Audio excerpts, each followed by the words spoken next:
ছোট্ট মাছ সমুদ্র নাড়িয়ে দিতে পারে, বিশ্বাস হয়? না হলে একবার ইসরায়েলের দিকে তাকান। চট্টগ্রামের চেয়েও ছোট্ট একটি দেশ, কিন্তু ক্ষমতায় যেন মাউন্ট এভারেস্ট।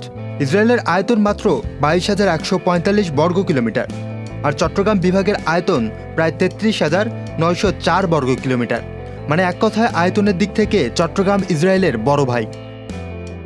ইসরায়েলের জনসংখ্যা প্রায় 95 লাখ।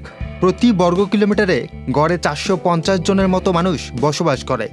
জনসংখ্যার প্রায় 75% ইহুদি, 18% মুসলিম, আর বাকিরা খ্রিস্টান ও দ্রুজ সম্প্রদায়ের।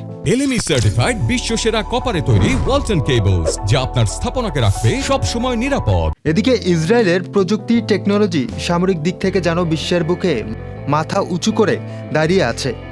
গ্লোবাল ফায়ার পাওয়ার ইন্ডেক্স তাই বলছে। ইসরায়েল সামরিক দিক থেকে বিশ্বের 15তম অবস্থানে রয়েছে, অথচ গত বছর 2024 সালে এই দেশটির অবস্থান ছিল 18তম। শুধু সামরিক দিক থেকেই নয়, ইসরায়েলকে বলা হয় বিশ্বের অন্যতম সেরা সাইবার সিকিউরিটি শক্তিধর দেশ। সরকার, সামরিক বাহিনী ও বেসরকারি খাতে এক বিশাল সাইবার ইকোসিস্টেম গড়ে তুলেছে তারা। ইসরায়েলের সাইবার গোয়েন্দা ও প্রতিরক্ষা কার্যক্রমের মূল ভূমিকা রাখে ইউনিট 8200। এই ইউনিটটির মূলত 18 থেকে 21 বছর বয়সীদের দ্বারা গঠিত। এটি এক বিশেষ সামরিক শাখা, যেখান থেকে উঠে আসে বিশ্বমানের হ্যাকার ও প্রযুক্তিবিদ।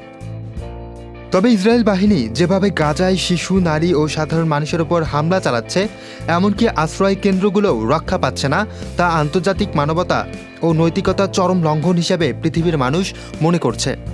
পৃথিবীতে আসলে শক্তি দিয়ে নয়, মানবতা দিয়েই ভালোবাসা অর্জন করা যায়। Muin Tajdid, channel I.